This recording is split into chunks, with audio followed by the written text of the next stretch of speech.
নমস্কার, আমি বিক্রম আর তোমরা দেখছো মহাকাল ড্রয়িং একাডেমি। আজকে তোমাদের জন্য আমি একটি অ্যাকোয়ারিয়ামের সিনারি নিয়ে এসেছি। সবার প্রথমে পেন্সিল দিয়ে আমি অ্যাকোয়ারিয়ামের শেপটি ড্রয়িং করে নেব। সবার প্রথমে অ্যাকোয়ারিয়ামের মাথা, তারপর অ্যাকোয়ারিয়ামের বডিটা এবং তারপরে অ্যাকোয়ারিয়ামের নিচের অংশটা এঁকে অ্যাকোয়ারিয়ামের ভিতরের মাছগুলো পেন্সিল দিয়ে ড্রয়িং করে নিলাম।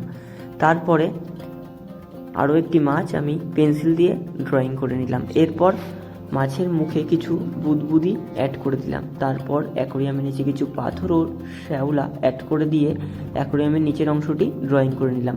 আমি সম্পূর্ণ ড্রয়িংটি কালো কালারের স্কেচ পেন দিয়ে বর্ডার করে নিয়েছি।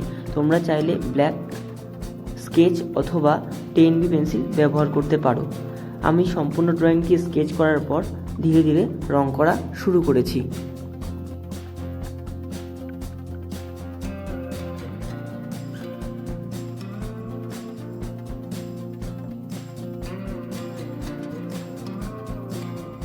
আমার সম্পূর্ণ ড্রয়িংটি স্কেচ করা কমপ্লিট হয়ে গেছে।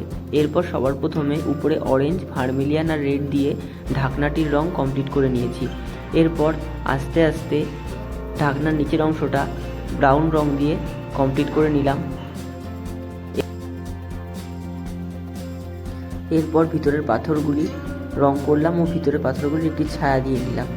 তারপরে ওই শ্যাওলাগুলি লাইট গ্রিন রং করে নেব। তার আগে নিচে ইয়েলো অকার রং দিয়ে নিচের অংশটি করে নিয়েছি। এরপর শ্যাওলাগুলি গ্রিন কালার করে নিলাম। তারপরে শ্যাপ গ্রিন দিয়ে নিচের উপরের অংশটি কমপ্লিট করে নিয়েছি। এরপর আস্তে আস্তে মাছের রঙগুলি করব, অ্যাকোয়ারিয়ামের জলের রঙটিও করব। এরপর মাছের রঙটি পিঙ্ক ও রেড কালার দিয়ে মিক্স করে নিয়েছি। আরেকটি মাছ অরেঞ্জ ও রেড দিয়ে মিক্স করে নিলাম। এরপর পাখনাগুলিতে ভায়োলেট কালার ব্যবহার করেছি। তারপর মাছের মুখে ইয়েলো অকার রঙটি হালকা করে দিয়ে নিলাম। এরপর সম্পূর্ণ জলে স্কাই ব্লু কালারটি হালকা করে ঘষে দিয়েছি।